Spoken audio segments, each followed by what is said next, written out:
Hi,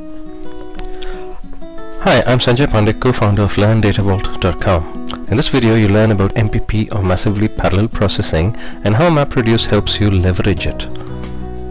Let's take a simple example using SQL. Let's say you have customers from different locations in a customer table and you want to count them.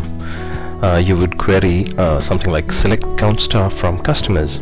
If your customer table is partitioned by, say, state, then you can send individual state-based customer count queries to different processors, one for each partition.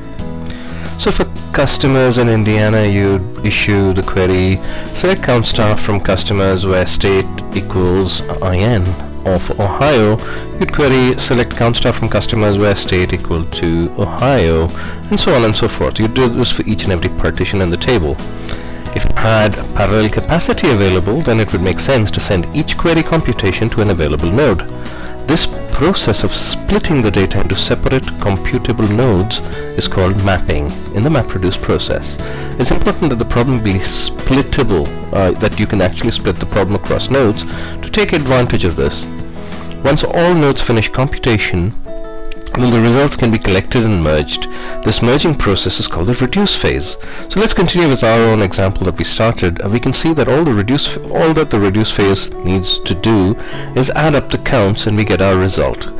In most systems with MapReduce capabilities, a lot of the mapping and reducing happens behind the scenes and tries to take advantage of computing power in parallel. Big data systems like Hadoop, which is the most you hear about these days, can have many nodes in parallel and a lot of computing power available. Taking advantage of them requires understanding of the problem and whether they're splittable or not. The keyword here is splittability.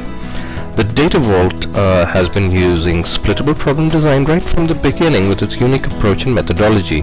While it has been used by various projects in the last 20 years or so, including projects that have scaled all the way up to 3 petabytes, it's only starting to catch on now. If you wish to learn more about the Data Vault way of designing flexible and scalable data warehouses, you should visit LearnDataVault.com.